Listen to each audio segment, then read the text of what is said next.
Axel Leguet, spécialiste de la cybersécurité à l'Université catholique de Louvain-la-Neuve en Belgique. Bonjour et merci d'être avec nous. Tout d'abord, à quoi est due cette immense panne informatique ?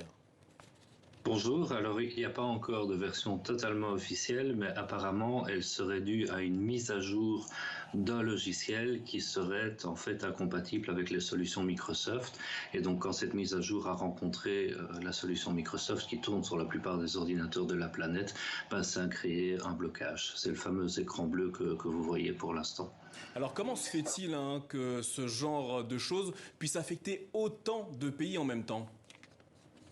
Tout simplement parce qu'on dépend beaucoup de Microsoft. Microsoft propose des solutions qui sont extrêmement, on va dire, aisantes, faciles pour la digitalisation de la société. Donc Microsoft est dans beaucoup de compagnies, et on parlait de compagnies aériennes, Microsoft est un acteur majeur de ces compagnies, et donc forcément, s'il y a une incompatibilité avec l'acteur majeur, on impacte évidemment la plupart des grandes entreprises de la planète. Alors ce genre de panne et leurs conséquences ont-elles déjà été observées dans le monde par le passé ? On a déjà eu des pannes avec d'autres acteurs. Rappelez-vous, il y a eu des pannes sur Facebook il y a peu de temps.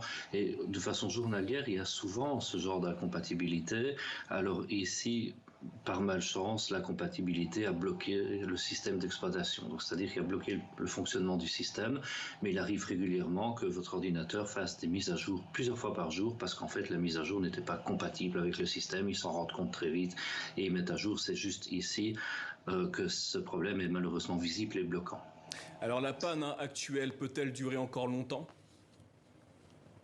Alors, il va falloir redémarrer les machines qui sont touchées avec le fameux écran bleu. Donc ça va prendre un certain temps et c'est considéré comme faisant partie de la panne. Microsoft a atténué et répliqué les services entre-temps et je pense qu'ils ont annoncé avoir trouvé le problème dans la mise à jour, ce qui empêchera à la panne de se propager au-delà. Mais voilà, il va falloir redémarrer les machines et ça prendra un certain temps. Axel Leguet, merci pour ces précisions au sujet de cette panne informatique qui affecte plusieurs pays et plusieurs secteurs à travers la planète.